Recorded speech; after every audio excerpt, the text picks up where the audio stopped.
Hola, ¿qué tal? Muy buenas noches.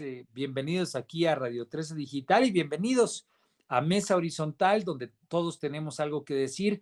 Como cada martes, estamos el día de hoy pues muy contentos de pues tener una conversación y especialmente el día de hoy vamos a analizar cómo va el tema del COVID y en particular cómo va la figura del subsecretario López-Gatell. Me siento muy contento de que nos acompañe Javier Tello. Javier Tello, pues es un experto nacional en temas de salud, analista de políticas públicas, que escribe en muchos medios de comunicación. Bienvenido, mi querido Javier. Muchas gracias por acompañarnos aquí a Mesa Horizontal. Buenas noches. Buenas noches, muchas gracias a ustedes. ¿Qué tal? Y bueno, pues Qué también gusto. contento como siempre de que esté aquí con nosotros Jimena Céspedes, que como ustedes saben, ella es CEO de Metrix. Metrix nos auxilia siempre con pues estas mediciones de cómo está la discusión antropológico digital, como siempre lo decimos. Bienvenida, Jimena. Buenas noches, ¿cómo estás? Gracias, buenas noches. Gracias por estar aquí. Bueno, pues como siempre, también contento de que esté conmigo mi amigo, mi compañero, mi carnal, ¿no? Amado Avendaño. Muchas gracias, mi querido Amado, por estar aquí el día de hoy. Saludos a todos.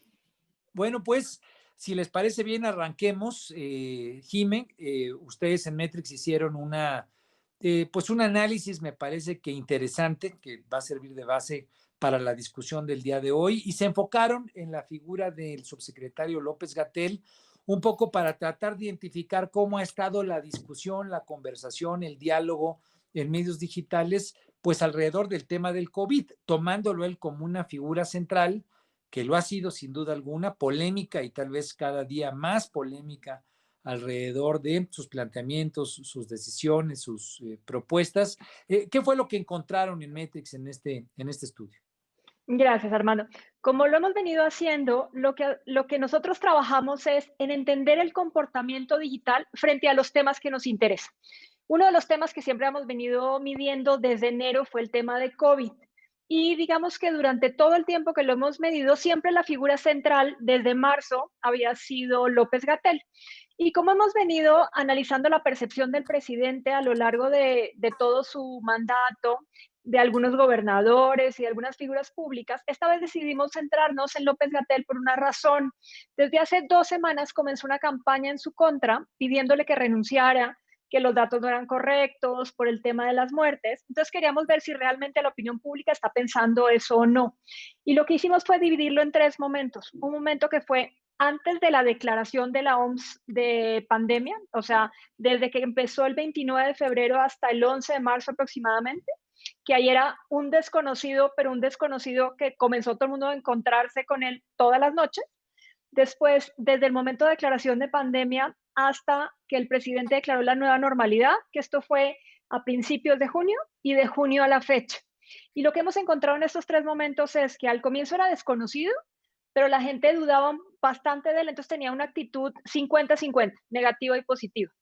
Durante la época de la pandemia fue un rockstar, completamente. La gente creía en él, creía en lo que le decía y adicionalmente cuando fue una figura pública, además de ser una figura pública muy importante, los medios se concentraron en quién era, con quién estaba casado, si estaba guapo, si llegaba tarde, o sea, digamos que ya fue un tema de espectáculo.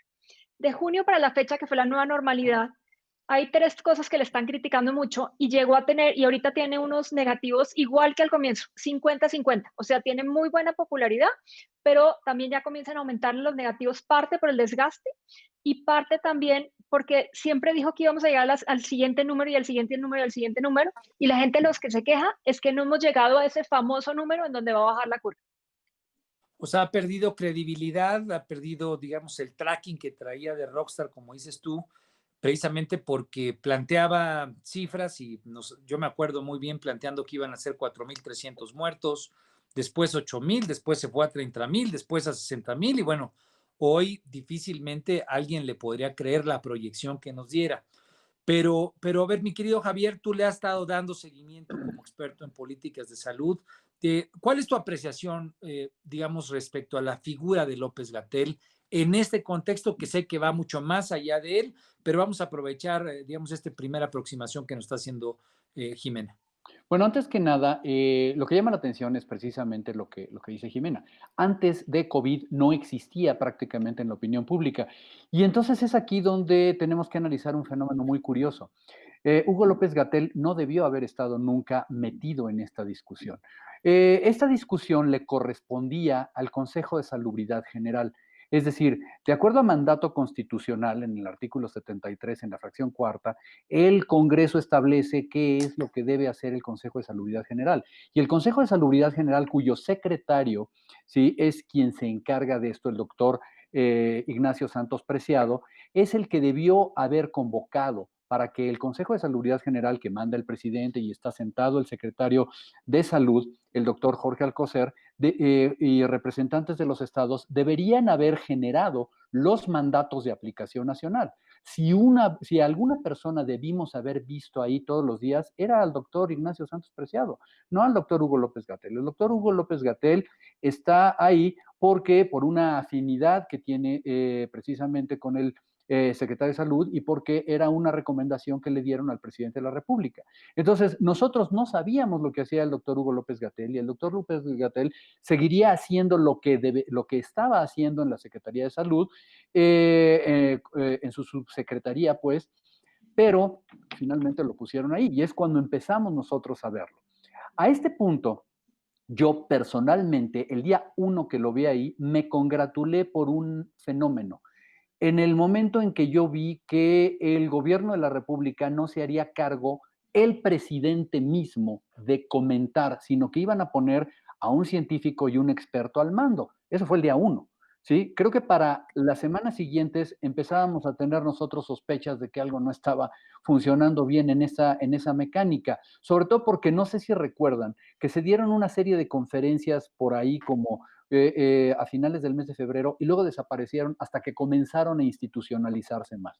Y fue entonces cuando efectivamente lo que empezamos a ver es lo que, y concuerdo completamente con el estudio que hizo el despacho de Jimena, porque en ese momento lo que vemos nosotros es la reacción normal a lo que la gente le están diciendo en los medios. La gente ve mensajes que pueden parecer positivos y reacciona positivamente, pero como seguramente veremos, empiezan a salir la realidad de las cosas y la gente comienza a volverse muy suspicaz. Jimena, siguiendo un poco en ese orden de ideas, como lo comenta Javier, ¿cuáles serían los picos de conversación, tanto la parte positiva y negativa, para tener un poco más el escenario general? Porque aquí lo hemos comentado en otras ocasiones contigo y los estudios que ustedes han hecho, pues parecería que hubo una correlación entre el despegue de López-Gatell y tal vez la parte más difícil de la conversación digital hacia el presidente López Obrador, en aquellos momentos en el que el presidente sacaba estampitas, planteaba que había que salir todavía a los restaurantes, a las fondas, pues parecería que convivían dos dinámicas que se contrapunteaban, donde una era la seriedad, una era, digamos, el llamado científico, y por el otro lado el presidente, pues que no se le veía con mucha seriedad, con mucha responsabilidad el tema. ¿Cuáles serían los picos precisamente para caer ahorita con Amado un poco en cómo ha estado esa, digamos, esa imagen pública alrededor del gobierno? ¿Cuáles serían los picos a favor de la conversación y obviamente cuáles han sido las críticas? Ahora que comentas que incluso ha habido una suerte de campaña que en el estudio pues representa ya un golpeteo fuerte en las últimas semanas. Claro. Piensa que empezó como está pasando ahorita, o sea, porque lo que tú mencionas, que el presidente decía que tenemos que salir, que no nos preocupáramos, fue casi lo mismo que lo que dijo hace 2 días relacionado con que todavía no había una decisión científica sobre el uso del tapabocas, siendo que Gatell en sus nocturnas nos estaba diciendo lo contrario. Entonces, eso siempre lo afecta. O sea, el discurso del presidente frente a Gatell lo afecta regularmente. Los picos más altos han sido, al comienzo fueron operados, o sea, sí había unos hashtags de Gatell estamos contigo, Gatell te creemos, o sea, creemos que esto fue una operación para que la gente se convenciera que efectivamente él tenía que ser el científico que nos iba a dar las respuestas que el presidente no nos daba en las mañanas y funcionó bastante bien. Piensen que hicieron algo parecido como lo que pasó con el INE la semana pasada que lo platicábamos. Ponen a un tercero que no es el presidente a hablar sobre un tema que nos importa al resto, a la opinión pública. Y eso como que divide el mensaje y hay alguien que va a ser el enemigo o el amigo público, y en este caso lo está haciendo Gatell. El pico más alto del positivo fue cuando lo designaron como funcionario para el OMS. En ese caso sí fue muy positivo tanto en opinión pública como en influenciadores, hasta los bots y trolls salieron a defender. Ya la parte negativa también comienza a ser una operación, que es cuando le dicen que es el doctor muerte, Gatell no le creemos a los números, Gatell renuncia. Entonces, al comienzo y ahorita son dos operaciones. Cuando no, digamos, si los demás picos ya vienen relacionados con lo que él dice. Por ejemplo, un caso fue cuando le decían, pregunten a Gatell cuando se reunió con los niños. Para explicarlo, ese fue muy positivo. Pero cuando supuestamente teníamos que llegar a la curva y no llegamos a la curva, ese fue negativo y ahí sí fue opinión pública la que se metió. Ok. Amado, tú has sido muy insistente y retomo lo que acaba de decir Jimena, precisamente en que un poco la lógica de comunicación social de este gobierno es utilizar pues, algunos sparrings, algunos colchones de golpeo, por así decirlo, para ayudarle en la comunicación al presidente López Obrador. Y pues parecería que López-Gatell, o tú lo has comentado en otras ocasiones, pues ha tenido ese juego. Aquí mi pregunta sería si ahora que nos dice Jimena, pues que en esta última etapa, en esta nueva etapa, López-Gatell tal vez se ha desgastado más, él podría convertirse en alguien que siga sirviendo como un espacio de protección para el presidente López Obrador cuando el presidente dice que no se use cubrebocas, etcétera, o el desgaste ya le impedirá tener ese juego, esa condición. Creo que ese es el trabajo justamente de López-Gatell. Escoge a sus voceros para eso el presidente y digamos que la primera parte de la intervención de Hugo López-Gatell nos generó confianza a muchos porque sus fundamentos eran meramente científicos. El primer día que se quebró, digamos, ese discurso fue cuando él dijo que el presidente era una fuerza moral y no una fuerza de contagio. Pudo haber sido un tropiezo coyuntural, pero López-Gatell siguió con otro tipo de declaraciones que finalmente mermaron ante la opinión pública su popularidad. Es el caso del anuncio del pico de la pandemia entre el 6 y el 8 de mayo, el rechazo al uso de cubrebocas, el desprecio por el uso del cubrebocas, luego el enfrentamiento ya directo con los medios, sobre todo con 4 medios internacionales que tocaron el tema. Adicionalmente, este asunto de la nueva normalidad y el sistema de semáforos que terminó siendo un desastre y un conflicto con los gobernadores.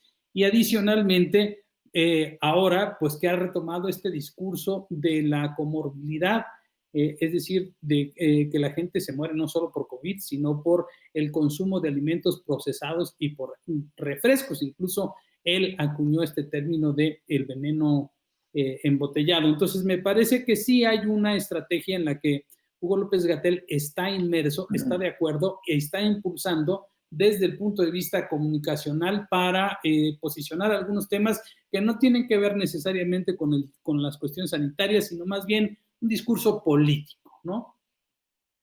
Que de hecho, mi querido Javier, ahorita que lo comenta Amado, parecería que de manera creciente López-Gatell empezó a incurrir precisamente en declaraciones no técnico-científicas, sino más de corte ideológico, más de corte politizado, por lo menos eso es lo que se ha escuchado, se ha leído como críticas a él. Aquí sería, por ejemplo, una primera de los puntos altos que dice Jimena, pues en la conversación digital de lo que hizo Metrix, tuvo muy buena evaluación, yo no sé si orgánicamente o empujado por parte del ejército que apoya al gobierno, pues esta idea de que López-Gatell estaba representándonos en el foro de la Organización Mundial de la Salud. Es decir, esto le generó muchos bonos para representar, pues esto, técnica, ciencia y un poco el acompañamiento de que el gobierno estaba haciendo bien las cosas. Me parece que no es en la figura de López-Gatell, sino es obviamente en que el gobierno de México realmente está atendiendo bien las cosas.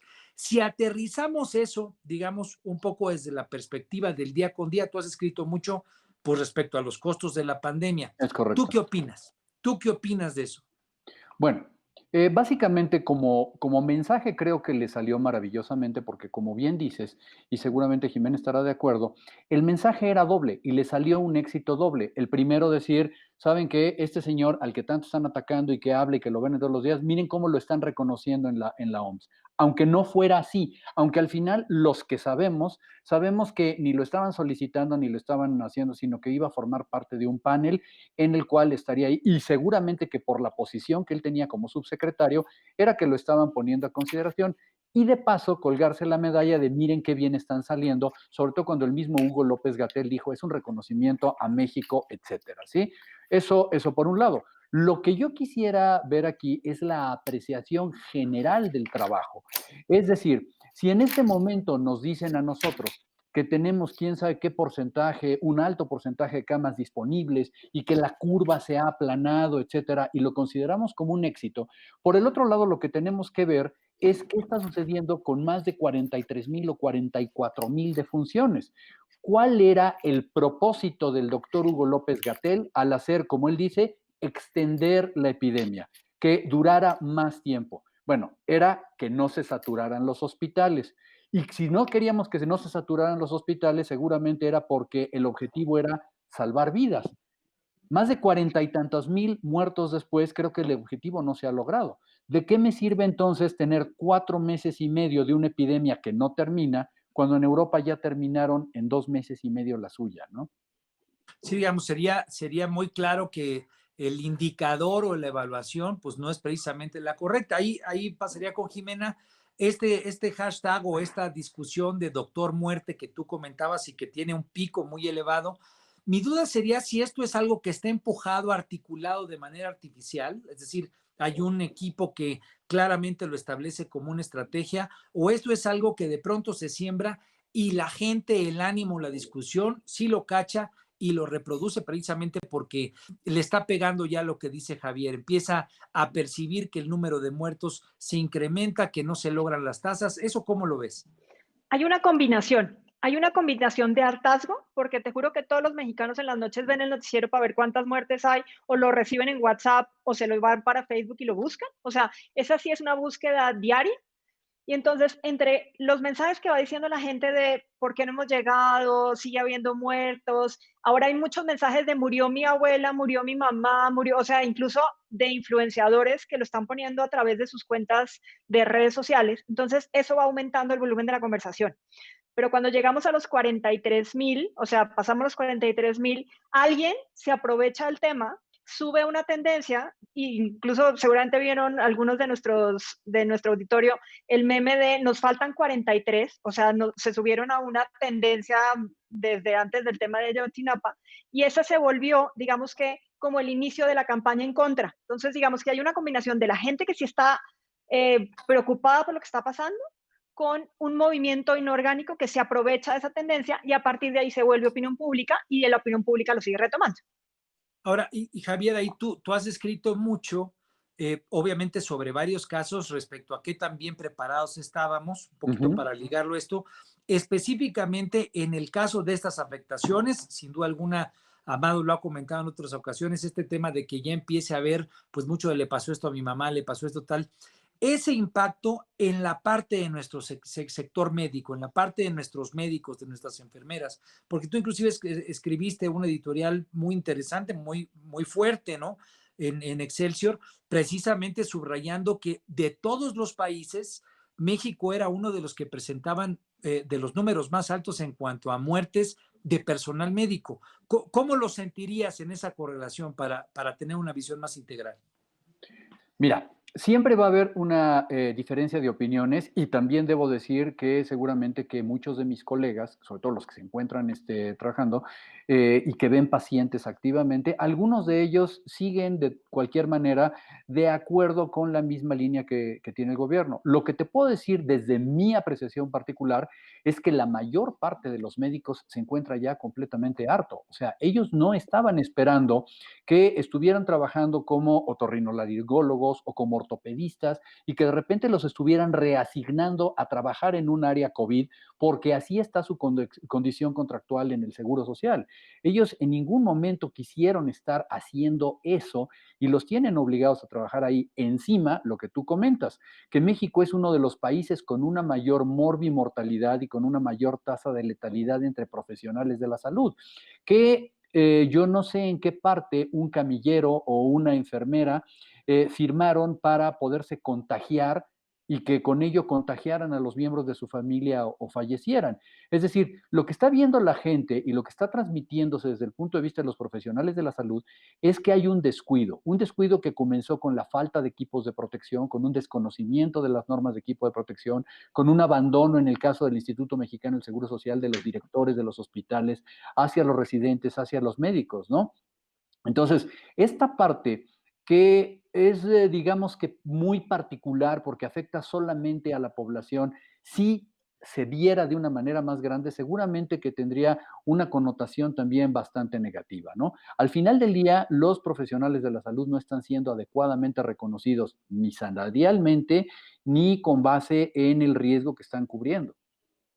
Amado, siguiendo ese orden de ideas, el presidente ha sido muy enfático, sobre todo en las últimas semanas, de que dará 30,000 becas a los médicos, como que, digamos, tal vez conscientes de esta mala percepción. Inclusive hay una encuesta de Mitofsky en la que cuando califican el personal médico, la gestión, si la gente estuviera 50% digamos, a favor o en contra, michi micha, en el caso particular del personal médico, casi 75% reprueba la gestión del gobierno respecto a cómo se ha atendido la pandemia. Comunicacionalmente, ¿esto le pega al presidente o no?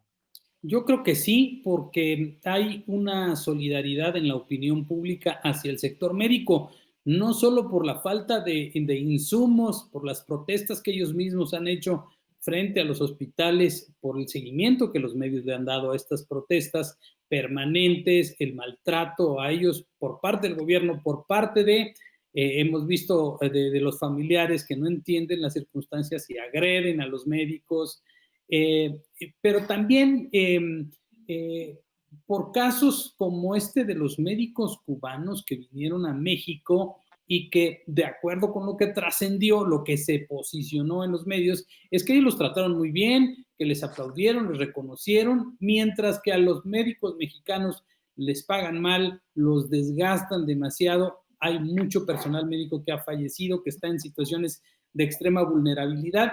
Y eso genera un asunto de animadversión en contra del gobierno, porque el problema no es un reconocimiento público de decir, sí, tenemos una falta de insumos, una disculpa por parte del gobierno federal, sino está esta actitud un poco soberbia de decir, hay espacio suficiente, todo el mundo tiene sus insumos en su lugar, no pasa nada, de tratar de minimizar la situación cuando la propia gente que está trabajando en la primera fila se siente dolida, pues se siente poco reconocida y se siente despreciada por todo el mundo. Básicamente Perdón. creo que esa es la percepción pública. ¿Coincides, Javier? Sí, no, sí, coincido completamente. Lo que quería era yo en abundar fundamentalmente dos cosas. En el caso de los médicos cubanos, sí fue una muy mala combinación de dos cosas que se comunicaron pésimamente mal. Una, que no se supo a ciencia cierta, nunca hubo una comunicación oficial completa sobre cuál era la razón de la visita de los médicos cubanos, pero sobre todo, ¿no? ¿Qué es lo que íbamos a obtener a cambio de 6.2 millones de dólares que se le pagó al gobierno cubano directamente para la renta de estas personas, que además sabemos que tienen una serie de problemas de derechos humanos y que vienen y no se les paga bien, etcétera? No es culpa de los médicos cubanos, sino de quien los renta y en este caso del tratante que les está pagando. Hay que decirlo así con esas letras. Pero sobre todo, al mismo tiempo, la percepción general de los profesionales de la salud, de los médicos concretamente, que se sintieron desplazados, que dijeron, a ver, nosotros estamos aquí, nosotros recibimos un sueldo, si nos va bien, de 30,000 pesos al mes, arriesgando nuestra vida y comprando nuestro equipo de protección de nuestro dinero para no morirnos o que no se contagie alguien de nuestra familia, y al final ellos están alojados en hoteles con 3 comidas pagadas por este gobierno, y en cambio, cuando corrió el gremio con suerte, de repente vemos a Zoé Robledo diciéndoles que en Los Pinos les iba a poner una suerte de barracas. ¿En serio? Creo que, o sea, no había una comparación adecuada, ¿no? Aquí lo que yo no sé, y Jimena es la experta, lo que me da la impresión es que no se conocen estos detalles a nivel de la opinión pública. Si fuera así, me da la impresión de que la molestia hubiera sido más grande. Jimena, ¿qué tal estuvo el tema en la conversación digital? Lo comento un poco porque yo tengo claroscuros, no sé si el auditorio también, nos pueden iluminar ustedes, pero como que hay estas dos cuestiones. Sí hubo solidaridad con el gremio médico en algunos aspectos, pero también hubo mucha agresividad hacia el gremio médico, especialmente al principio, porque por desinformación, por falta de educación, se les echaba cloro, en fin, el único país tal vez en el mundo en el que yo tengo referencia que haya ocurrido eso. ¿Cómo estuvo la discusión digital respecto a nuestro personal médico? Mira, nosotros hicimos un análisis que le llamamos de infodemia, precisamente para entender por qué este gran volumen de conversación afectaba dentro de los medios digitales. Y lo que hicimos fue dividirlo en tres, en lo que pensaba la gente sobre el empresariado, lo que pensaba sobre el gobierno y lo que pensaba sobre el sector salud. En estas mismos tres divisiones que hicimos el análisis específicamente sobre López-Gatell. Antes de la pandemia no le creían al sector salud porque la gente estaba muy preocupada que efectivamente las camas no alcanzaran. O sea, la preocupación más grande era, uno, si de verdad existía el virus o no, y con los mensajes del gobierno no era muy claro. La segunda era que el sector salud no estuviera preparado. Y la tercera era que no había una figura como tal que nos tranquilizara sobre el tema de salud. Cuando entró López-Gatell, digamos que eso se compensó un poco. Al gobierno le ha seguido yendo muy mal, específicamente en este tema. El sector empresarial, en cambio, subió muchísimo porque eran los únicos que estaban dando insumos, dando prestaciones, no corriendo la gente. Y después de eso ya, cuando la gente se dio cuenta que por el discurso del gobierno, por el discurso de Gatell, o porque efectivamente así estaba pasando, se dejaron de preocupar por el número de camillas, se concentraron un poco, esto lo han hecho más los medios públicos que los sociales, en el reconocimiento a los médicos y en la defensa del sector salud en general. Y ya desde hace un mes más o menos, cuando el presidente quitó de la discusión al tema de COVID, que ya solamente se lo dejó a López-Gatell, la gente en general está más preocupado por un tema de recuperación económica más que por un tema de salud, salvo por el número de muertos. Pues el número de muertos es la parte más importante. Javier, siguiendo, digamos, esos tres espacios en el tiempo de la conversación digital, pues tú has sido también muy enfático en analizar el cómo estábamos cuando entra la pandemia, qué tanto no nos habíamos preparado y un poco cómo durante la marcha fuimos atendiendo. No sé si nos puedas compartir un poco en ese espacio de tiempo también tú cómo lo evalúas, porque tiene que ver también mucho con cómo esta sensación de los médicos de haber estado desatendidos, de no haber tenido suficiente material, pues también está correlacionado con cómo fue el gobierno reaccionando. Voy a tratar de ser breve porque, siendo honestos, al rato voy a grabar una conferencia solamente de ese tema. Imagínate para todo lo que da, ¿no? O sea, imagínate el tamaño. No, el antecedente es el siguiente. No es ningún secreto que desde el año 2012 el presupuesto de la salud se vino recortando.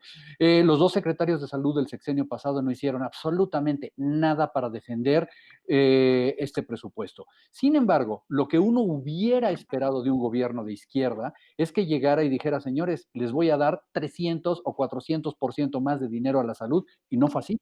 Arrancamos este sexenio con el mismo presupuesto, si no es que recortado en términos reales. Y se aplicaron después recortes y subejercicios muy graves a finales del año pasado y a principios de este año, donde básicamente se castigó el presupuesto de los institutos nacionales de salud.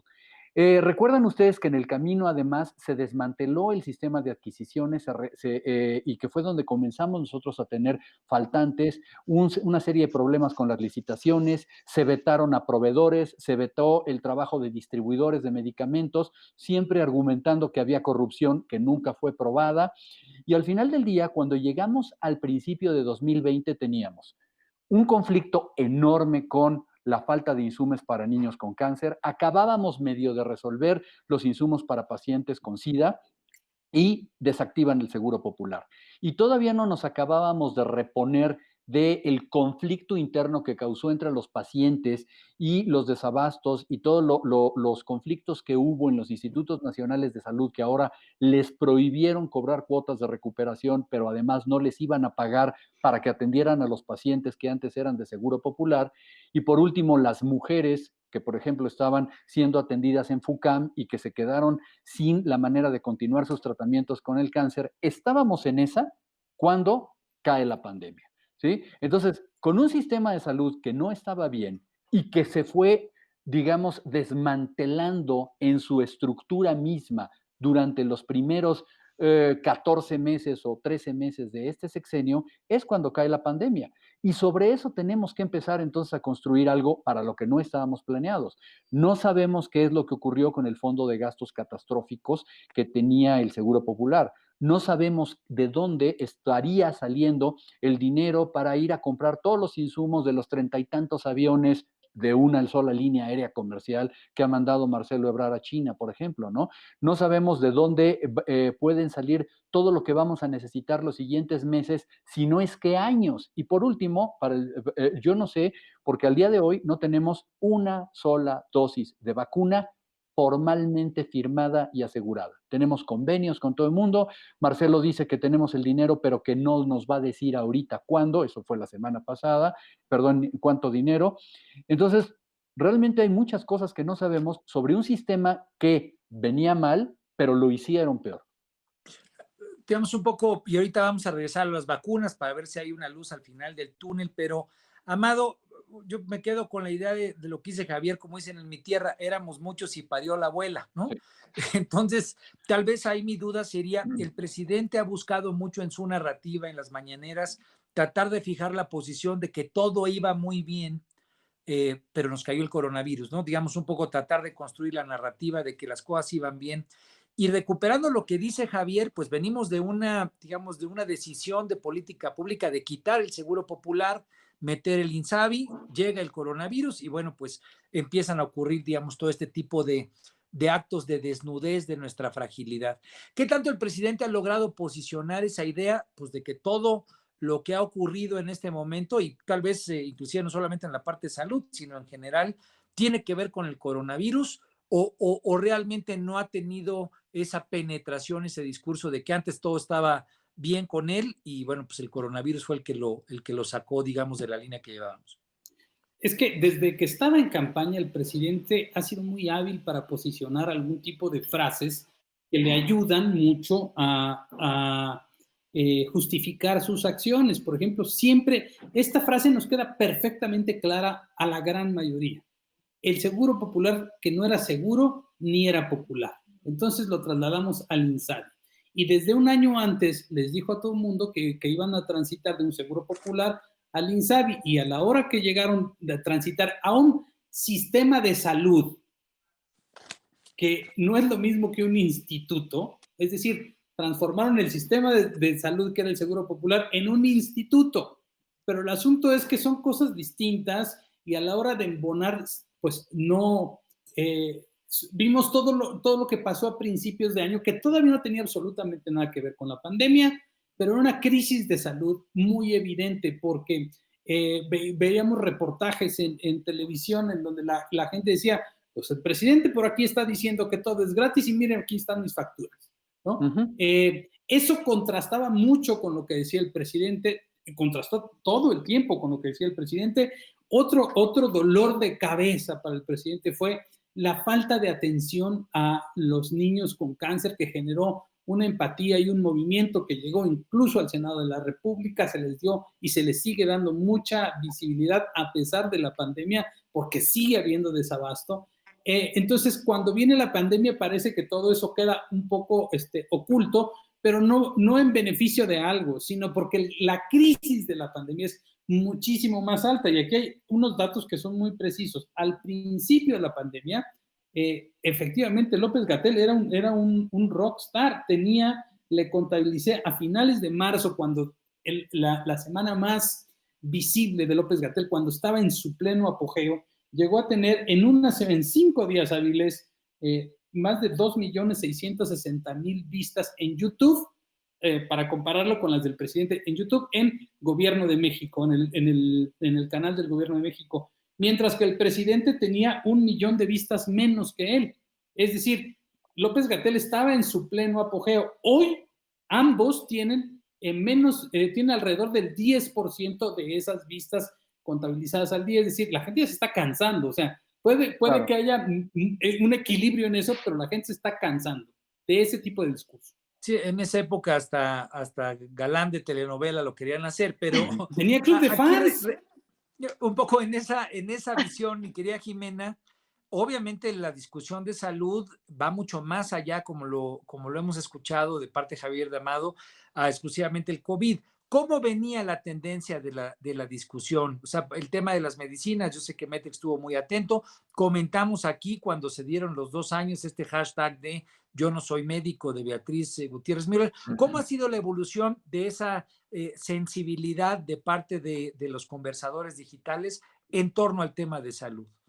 Mira, siempre que hay un tema que le importa a la opinión pública en su vida diaria, o sea, como la base de la pirámide de Maslow, por decirlo así, el tema de salud es importante. O sea, comenzó al principio del sexenio con el tema de las guarderías, que digamos que venía relacionado con eso.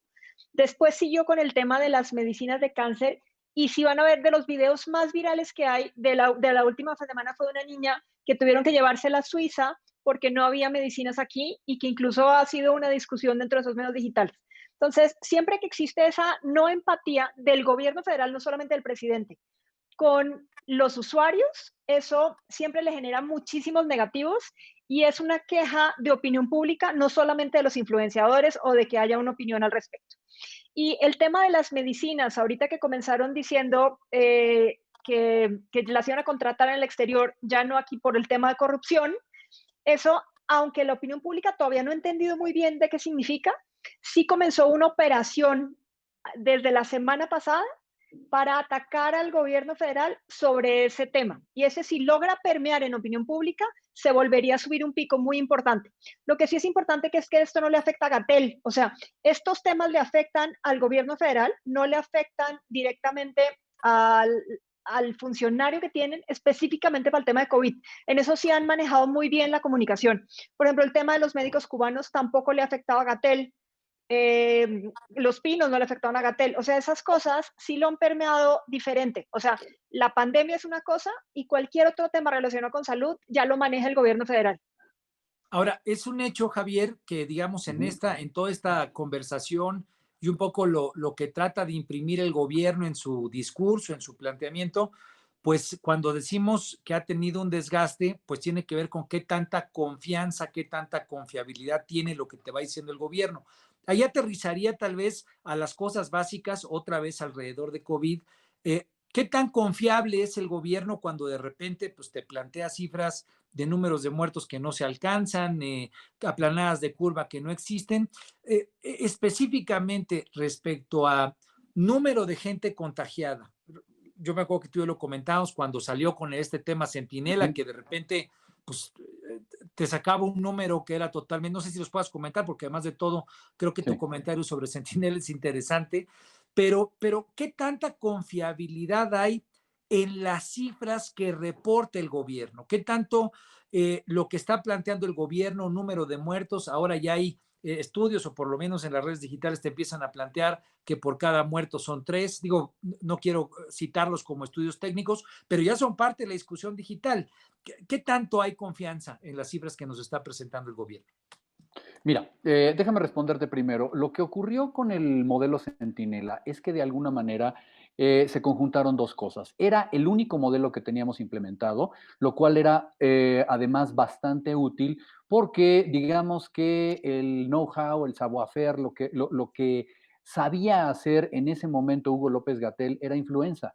Y por algún motivo, y muchos en un inicio pensaron que este padecimiento, COVID-19, bueno, ni siquiera tenía ese nombre, era muy parecido a la influenza. Entonces creo que de ahí llegó la sobreconfianza de Hugo López-Gatell para utilizar el modelo Centinela, que poco tiempo después fue no desacreditado, pero fue aclarado por la Organización Mundial de la Salud que no era la metodología para seguir una nueva y exótica, así se llama, enfermedad como esta. Estaba muy bien para seguir a lo mejor los nuevos casos de influenza, independientemente de que tuviera bastantes limitaciones en México.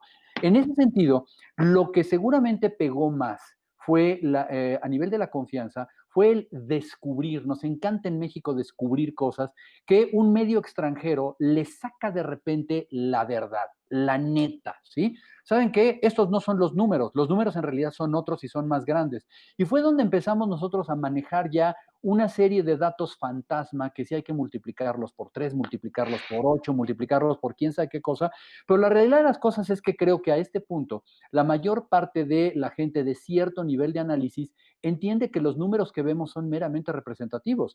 Yo sé que no hay 43 o 44,000 muertos allá afuera, yo sé que hay muchos más. No me atrevo porque no tengo el con qué decir cuántos, pero sabemos que están subcontabilizados. Sabemos que los contagios, por supuesto que son cientos de miles más, porque los que tenemos nosotros detectados son a los que se les ha hecho pruebas en una política de no hacer pruebas, ¿sí? Entonces, realmente los números en este momento, creo que poca gente se está confiando en ellos. Vaya, lo puedo ver yo mismo en mis comentarios en Twitter, en el momento en que pongo yo una cifra, gente que no le es afín al gobierno atacándome a mí porque yo estoy dando la cifra de los números del gobierno y dicen que soy cómplice de esos números del gobierno. O sea, ya nadie los está creyendo, ¿no? Por un lado. Y por el otro, rápidamente, nada más un comentario. A mí me da la impresión también de que lo que no hace bien el gobierno es entender lo que necesita el usuario, el cliente. Al final del día, el paciente. Creo que de ese modo, la falta de empatía se ha visto en que no entendemos que más de 43,000 muertos son hombres, son mujeres, son padres de familia, pertenecen a alguien, los decimos solamente como números. Lo mismo es esta empatía que nos estaba comentando Armando Avendaño hace rato, cuando cae el seguro popular y de repente no le damos nada más que un oscuro insabi sin reglas de operación. A la gente no le interesa si vas a cambiar tu política de salud, si la 4T, si estás combatiendo la corrupción. A la gente lo que le interesa es que tu familiar tenga una atención y una atención donde no le cobren y que sea clara y gratuita. Me dicen que sí, pero no tengo medicamentos o que ahora tengo que firmar tanto, que tuve que hacer pagarés. Y eso no lo entiende el gobierno, no sabe cómo hablarle al paciente, al usuario, al cliente al final, ¿sí? No está logrando Claro. aterrizar directamente con la gente. Perdón, un ejemplo fue poquito antes de la pandemia, lo último que tuvimos, la última catástrofe que tuvimos, fueron más de 20 muertos por un medicamento falsificado que compró Pemex en Tabasco. La noticia murió porque arrancó lo del coronavirus, pero hasta ese momento lo que no vimos fue una sola aproximación empática por parte del gobierno o de las autoridades de Pemex hacia los pacientes.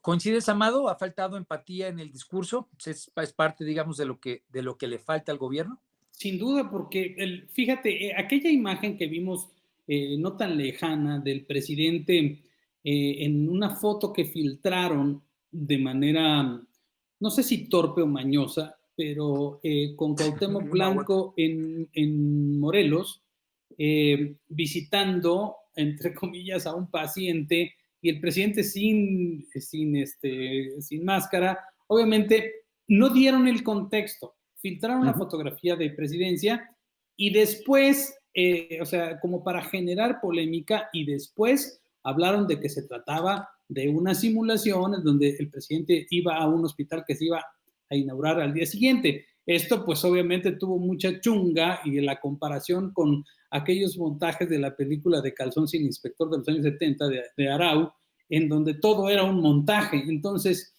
se permea eso, porque el presidente, como no usa máscara, no visita a los pacientes, no visita a los familiares.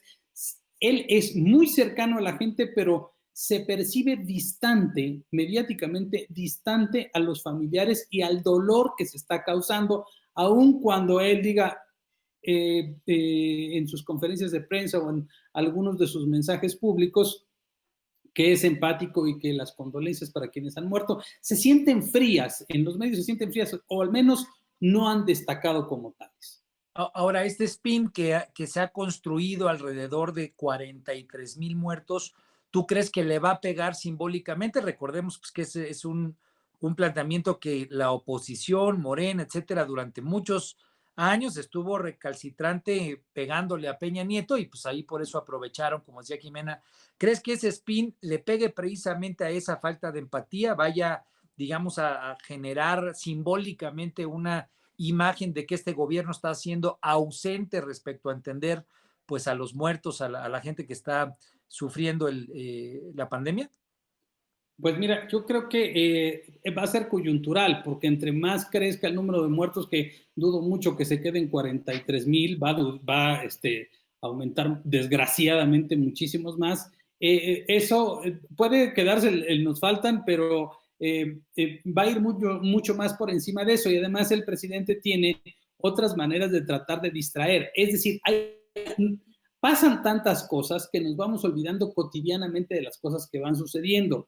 Hoy el presidente mete un avión enorme a la conversación y lo mete visualmente para tratar de ocultar con ese enorme avión la crisis sanitaria que está matando al país. Entonces, me parece que estas cosas van brincando de un lado a otro y el presidente, aunque pierda la discusión en otros temas, con el hecho de no estar hablando de la pandemia en contra suya, ya gana. Me parece que el distraer, aunque acarree negativos, para él es ganancia.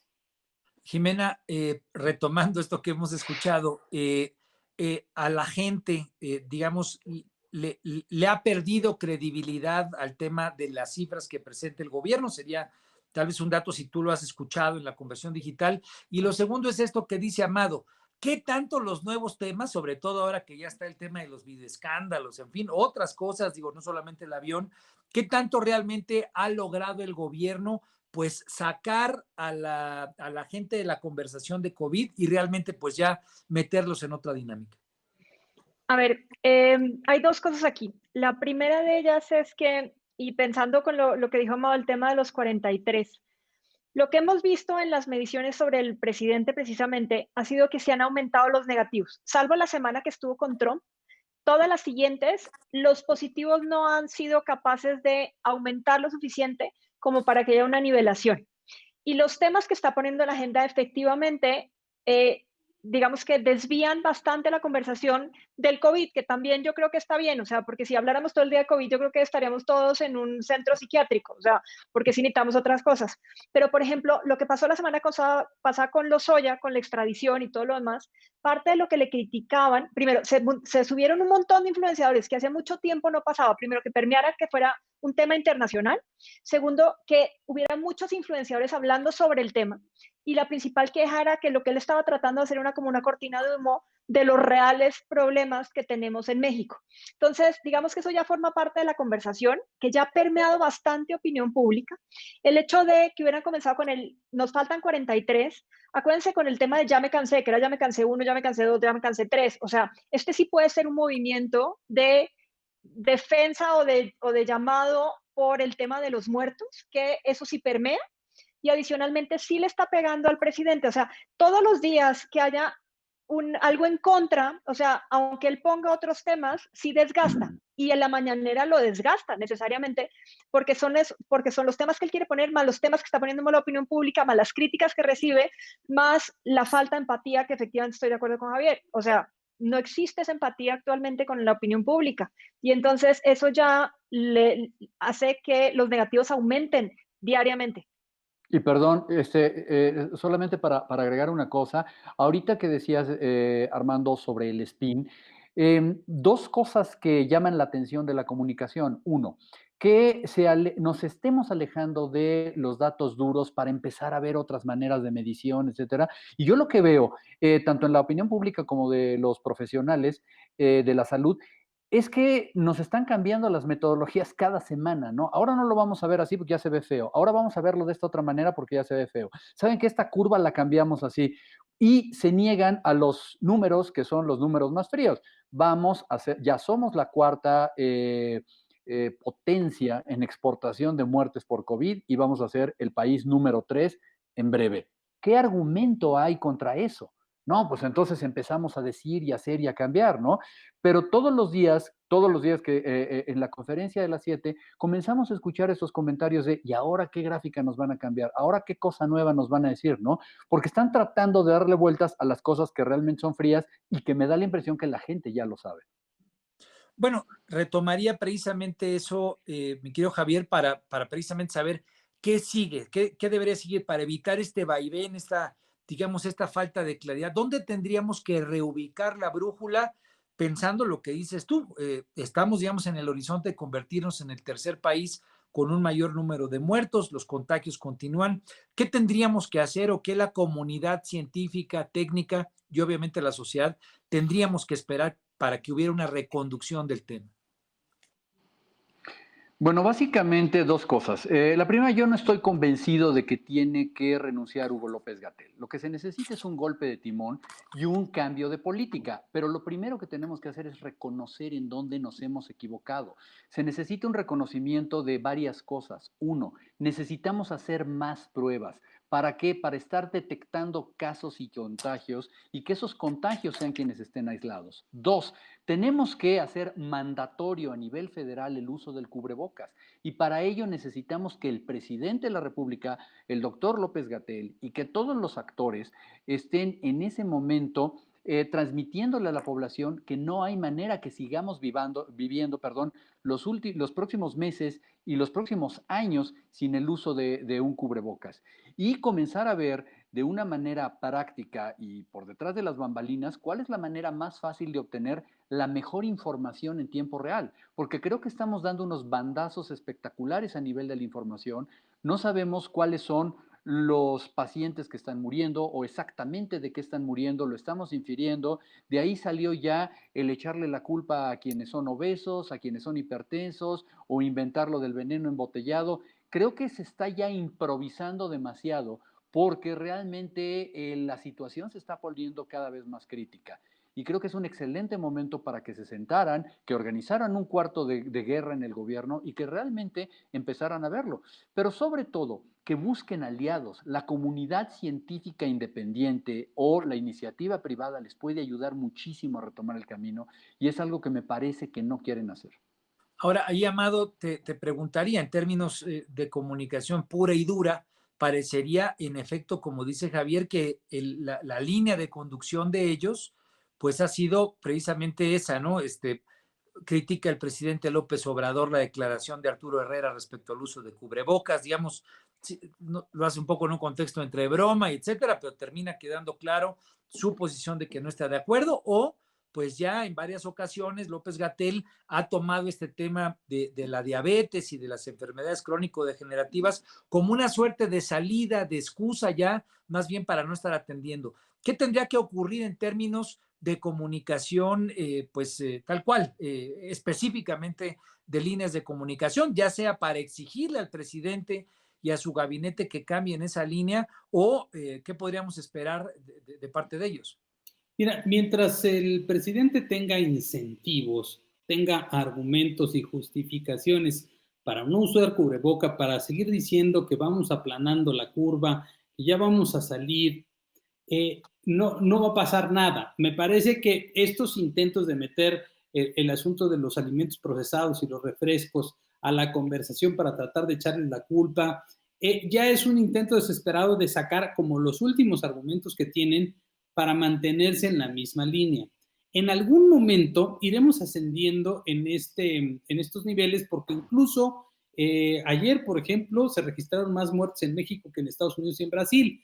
Entonces, si en algún momento, dentro de un mes, la pandemia sigue sin ceder y seguimos cuesta arriba, mientras prácticamente todo el mundo ya viene hacia abajo, entonces los reflectores internacionales pueden encenderse y decir, México está manejando pésimamente mal la pandemia y quizá en donde el presidente obtiene más positivos es cuando presume que lo reconocen en el extranjero, aunque sea de a mentiritas, ¿no? Aunque monte ahí su pantallita y diga que él dijo un montón de cosas cuando en realidad no era cierto.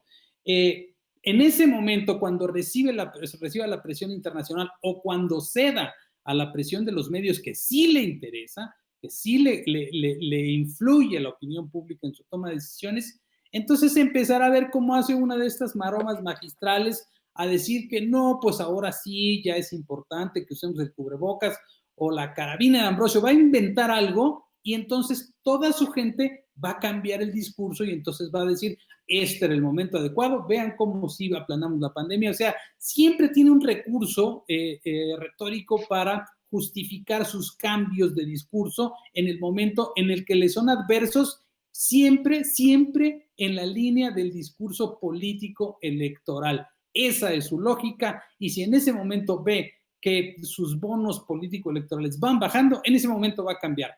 Todo lo demás es secundario para él. Ahora, Jimena, pero hay una variable que él no controla y precisamente es la conversación digital, o aunque busque incidir, pues no la logra controlar en su mayoría. En este mismo orden de ideas ha habido, yo creo que dos movimientos o dos críticas, tanto al tema del cubrebocas como al tema de los refrescos y, digamos, el problema de la diabetes.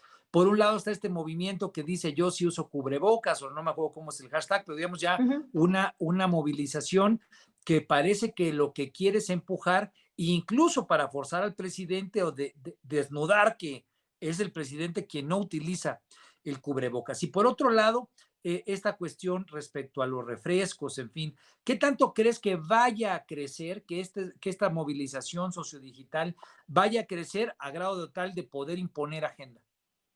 Mira, hay dos cosas que hemos visto. El lado del cubrebocas sí va a aumentar y va a pasar como al comienzo de la pandemia, en donde quien tomó la conversación fueron los empresarios y que eran los que estaban dando insumos, empleos y demás. Lo del cubrebocas, hay alguien dentro de su gobierno que sí lo está usando y además de todo lo está impulsando, que es el secretario de Educación Pública. Y eso, como lo está haciendo desde el lado de los niños, acuérdense que quien maneja la conversación en general son o sea, aunque hay influenciadores, lo que quieran, el hecho de que dentro de la conversación estén niños, adolescentes y digamos que la generación de abajo nuestro, impulsando el uso de cubrebocas, porque esto va a ser un activismo en general, como el hecho de comer comida sana o de la protección animal. O sea, esto sí es un movimiento como tal. Entonces, eso sí no va a poderlo detener el presidente y efectivamente, digamos que la sociedad civil es la que lo va a usar, independientemente de lo que piense. Y por el otro lado, si la conversación en torno de refrescos, digamos que ya venía siendo un tema desde hace tiempo por lo del etiquetado. Entonces, justo entra en vigor, o sea, vamos a comenzar a ver todos los sellos. Es un buen momento para agarrarse del tema porque, pues, digamos que incluso en Estados Unidos muchos de los muertos son mexicanos, obesos y demás. Entonces, sí le puede servir al gobierno si lo sabe manejar bien. Lo único que sí le critican los influenciados, porque la opinión pública no está diciendo mucho, es que tendrían que manejar más bien una política pública de movimiento, bueno, de movilizaciones, de comida sana, de hacer ejercicio, en vez de preocuparse tanto por el refresco, que ya de por sí están haciendo algo con el tema de etiquetado. Ok, ahí entonces retomaría del comentario de Jimena, Javier. Pues estamos en un contexto en el que la conversación digital se va a mantener precisamente en el rubro que tú comentabas. ¿Qué rol van a jugar las vacunas? Hoy, y lo comentabas hace rato, porque pareciera ser que todo el mundo lo utiliza para, bueno, todo esto ya no va a ocurrir porque van a venir las vacunas. ¿En qué momento estamos parados y qué podríamos esperar para los próximos meses alrededor de ese tema para el caso mexicano? Mira, yo lo he dicho y lo he escrito, no contemos con una vacuna antes del segundo semestre del año entrante, punto, así. ¿Por qué? Porque la gente está pensando lo que escucha, sobre todo los fabricantes de vacunas, que en este momento están comenzando con estudios clínicos de fase 3 apenas, pero pueden tener ellos muy bien una vacuna terminada para fin de año y seguramente que hasta la van a tener prefabricada lista. Pero de ahí a que México tenga asegurada la distribución de más de 60 millones de dosis de vacunas, con una cadena fría y sobre todo con un soporte económico para pagarlas, no lo sabemos. Y hasta el momento el gobierno no nos ha dicho de dónde, cuándo, con quién o de a cómo las vamos a adquirir. Entonces, yo creo que algo importante es decirle a la gente que tiene que seguir manteniendo las medidas de protección general, pero no se confíen a que van a ser vacunados antes de finales del año entrante. Ahora, podríamos correr el riesgo de que la autoridad pues echara mano de esa expectativa, pero bueno, ya se nos llegó pues prácticamente el corte de este programa que sin duda alguna nos da los distintos ángulos de la discusión. Yo me siento muy contento, Javier Tello, experto en materia Muchas de gracias. salud pública en el país. Muchas gracias por estar con nosotros. Jimena Céspedes, como siempre, pues tener los distintos ángulos de cómo está la conversación gracias a los estudios de Metrix. Y mi querido Amado, muchas gracias por la visión de la comunicación en el país. Yo soy Armando Ríos Peter y bueno, pues aquí están los avances de Mesa Horizontal. Mucho por seguir discutiendo. Pues nos vemos aquí la próxima semana, martes, aquí en Radio 13 Digital, Mesa Horizontal, donde todos tenemos algo que decir.